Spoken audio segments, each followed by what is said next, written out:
आपने भी देखा होगा बड़े शहरों में सार्वजनिक स्थानों पर कुछ भिखारी अपने कटोरे में साधारण black pen, refill pencil, pocket size कंघा या और कोई छोटी मोटी चीज़ें रखकर बैठते हैं। एक सज्जन ने भिखारी के कटोरे में 2 रुपए का सिक्का डालकर वहीं खड़े खड़े उसके बारे में सोचने लगे और कुछ क्षण बाद जैसे ही वह आगे चलने को मुड़ा, भिखारी ने उन्हें आवाज़ देकर बोला, बाबू साहब, आपने तो पैसे डाल दिए लेकिन कुछ लिया नहीं।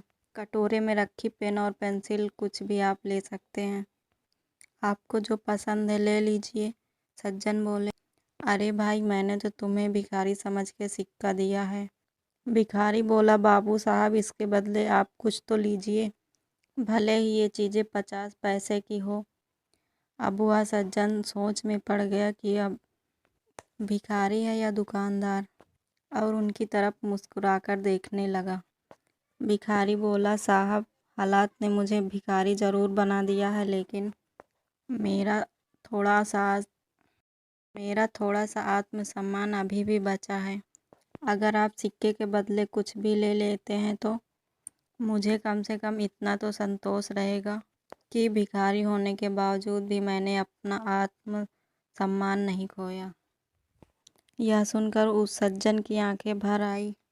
उन्होंने अपने पर्स से 100-100 के 2 नोट निकालकर भिखारी के हाथ में दे दिए और कटोरे में रखा सारा सामान, जो 50 रुपए से ज़्यादा का नहीं था, सामान लेकर उसने पूछा, भैया 200 रुपये कम तो नहीं है?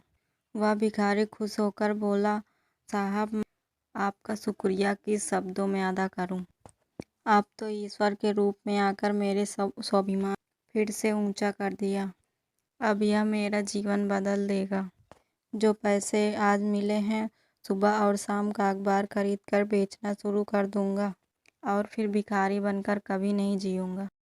प्रत्येक मनुष्य में आत्मसम्मान की भावना होती, किसी में कम तो किसी में ज़्यादा।